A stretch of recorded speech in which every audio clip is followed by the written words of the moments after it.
शुरू करते दोस्तों आज की धमाकेदार न्यूज़ सीरीज। आज की सीरीज की आखिरी खबर तो बहुत ज़्यादा स्पेशल होने वाली है, बहुत बड़ी खुशखबरी है।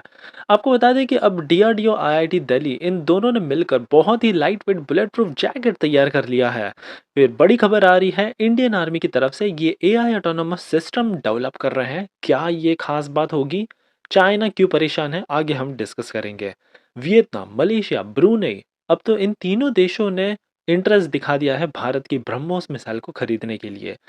डिफेंस प्रोडक्शन बहुत तेजी से अब बढ़ चुका है, 1.27 ट्रिलियन रुपीस टच कर चुका है, जो कि ऑल टाइम हाई। आपको बता दें ये लगभग है 20 से 22 बिलियन डॉलर। बहुत बड़ी अचीवमेंट है। यूरोपियन कंट्रीज की तरफ से अब भारत की एक स्टार्टअप कंपनी को बहुत बड़ा ऑर्डर मिला है 2000 मशीन गन्स का, जो भारत में बनी होंगी सारी कुछ। आगे हम जानेंगे कि कैसे अजरबैजान अब चाइना पाकिस्तान द्वारा डेवलप किए गए JF-17C को फाइटर जेट को खरीद रहा है। तो वहीं अर्मेनिया पर प्रेशर आ चुका है। सो क्या भारत अब इनको अपना तेजस MK1 ऑफर करेगा? ये एक बहुत बड़ा क्वेश्चन है। आगे हम जानेंगे कैसे इंडियन स्टार्टअप ने एक डायरेक्टेड एनर्जी वेपन तैयार कर दिया है, जो चीन के किसी भी तरह के ड्रोन को खत्म कर सकता है। और फाइनली हमारी सबसे स्पेशल खबर होगी, हाइपरलूप से जुड़ी आ रही है। ट्यूटर, इन्होंने अब एक बहुत सिग्निफिकेंट अचीवमेंट कर ली है। क्या है, हम आपको आगे बताते हैं। तो काफ़ी इंटरेस्टिंग आज की सीरीज़ होगी, इसलिए प्लीज़ आप एंड तक देखिएगा। साथ ही में अगर आप चैनल पर नए हैं, ऐसी न्यूज़ आपको हमेशा पसंद आती हैं, तो प्लीज़ हमको सब्सक्राइब करना मत भूलिएगा, क्योंकि ऐसी खबरें हम अब तक हर दिन लाने का प्रयास करते हैं। पहली स्पेशल खबर आ रही है डीआरडीओ की तरफ से। यहाँ पर डीआरडीओ और आईआईटी दिल्ली के साइंटिस्टों की टीम ने एक बहुत बड़ा इनोवेशन करके दिखा दिया है। इन्होंने अब AVHED light weight bulletproof jacket तैयार कर दिया है। ये बहुत ही ज़्यादा हल्का है। सबसे खास बात तो ये है कि इसमें जो भी मटेरियल यूज़ किया गया है, सारा कुछ भारत में ही बनाया गया है। अब AVHED का मतलब है advance ballistic for high energy defeat. इसको बनाने में हमने भारत में ही पॉलीमर और indigenous boron carbide ceramic material को डेवलप किया। और सबसे खास बात, ये इतना ज़्यादा हल्का निकल कर आया कि जितनी भी हमारी फोर्सेस है, ये सब में क्वालिफाई हो जा रहा है। और अब फाइनली ये टेक्नोलॉजी हमारी 3 इंडस्ट्रीज़ को दे दी जाएगी और इसका रैपिड मास प्रोडक्शन स्टार्ट कर दिया जाएगा। वाकई में ऐसी कुछ टेक्नोलॉजी तो हाई ऑल्टीट्यूड जैसे लद्दाख, चीन बॉर्डर वाले इलाकों में तो वरदान ही साबित है। आगे हमारी सबसे बड़ी खबर आ रही है इंडियन आर्मी की तरफ से। अब ये एआई इन्फ्यूज्ड ऑटोनोमस सिस्टम खरीदने को बेकरार है। चाहे कौन सा भी ऑटोनोमस सिस्टम हो, एरियल व्हीकल या फिर ग्राउंड व्हीकल, इसमें अब इन्होंने कंपटीशन भी करा दिया है। आपको बता दें कि चाइना बॉर्डर पर हमको बहुत ज़्यादा मुश्किल होती है सोल्जर्स को, स्पेशली इतने हाई ऑल्टीट्यूड वाले रीजन में ऑक्सीजन लेना तक मुश्किल हो जाता है। ऐसे में आर्मी सोच रही है कि कुछ इंडिजिनस एआई पावर टेक्नोलॉजी हम ऐसी डेवलप कर दे, जो पूरी उस एरिया की रिकॉग्नाइजेंस, निगरानी सारा कुछ कर पाए। इसी रीजन के चलते 90 वेंडर से अब स्ट्रेटेजिक इंडिजिनस डिफेंस टेक्नोलॉजी हम खरीदेंगे, जो हाई अल्टीट्यूड स्पेसिफिकली इसी तरह के रीजन्स के लिए बनाए होंगे।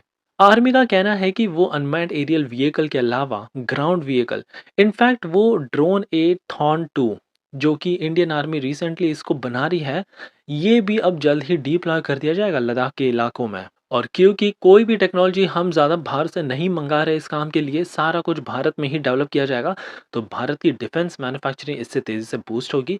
और सबसे बड़ी बात, चीन की टेंशन अब और ज़्यादा बढ़ने वाली है।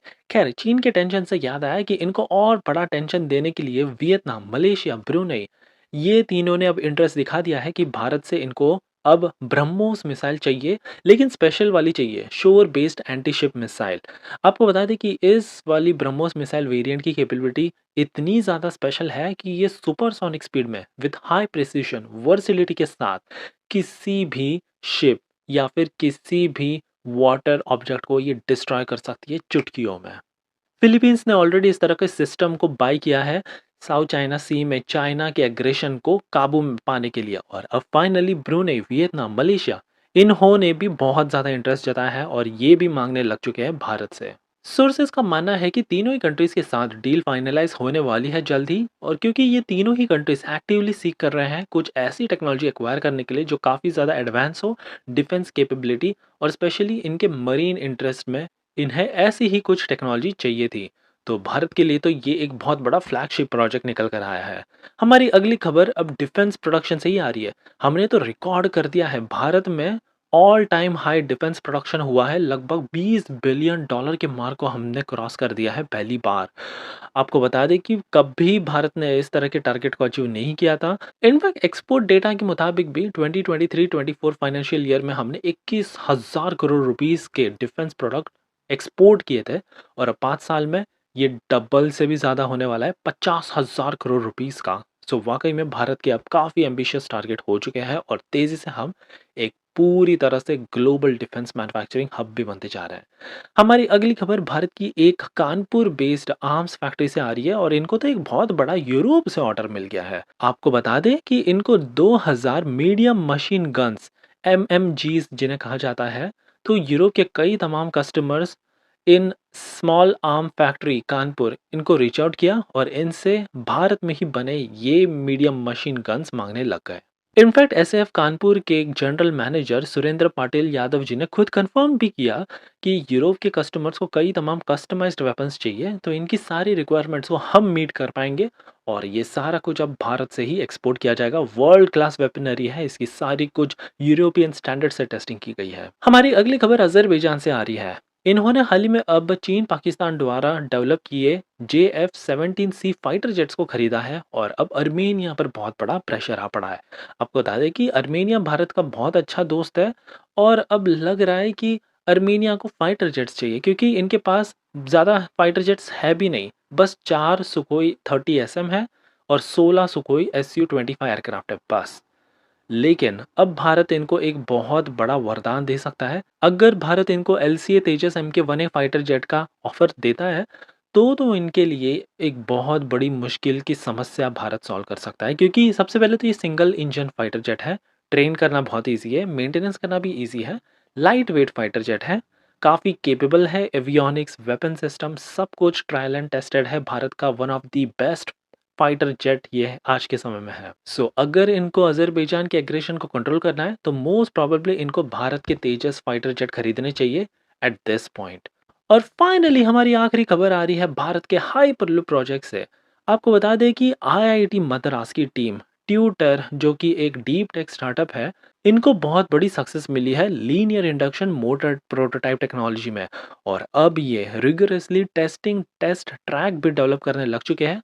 अब इनका नेक्स्ट स्टेप है एक लेविटेशन टेक्नोलॉजी को डेवलप करना, जिससे हमारा हाइपरलूप ट्रेन फ्लोट करेगा ट्रैक के ऊपर, और एक्सपोनेंशियली हाई स्पीड पर ये ट्रैवल करेगा। इस भारतीय कंपनी ट्यूटर हाइपरलूप के डायरेक्टर अरविंद जी ने खुद बताया कि इनका करेंटली टारगेट है कि 60 किलोमीटर के डिस्टेंस को ये केवल 15 मिनट में तय करें, और आगे चलकर ऐसा पॉड डेवलप करें जिसमें 30 to 40 पैसेंजर्स एक बार में आ जाए।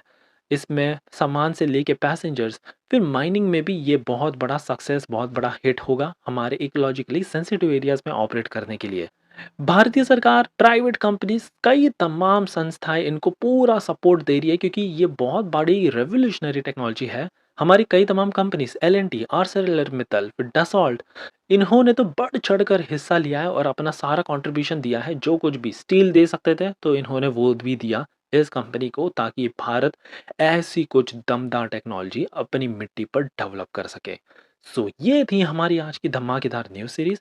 आई होप कि आपको ये सीरीज पसंद आई हो, और अगर हाँ, तो प्लीज़ हमको एक लाइक करना मत भूलिएगा, क्योंकि आपका एक लाइक हमको मोटिवेट करता है ऐसी ही धमाकेदार सीरीज आप तक हर रोज़ पहुंचाने के लिए।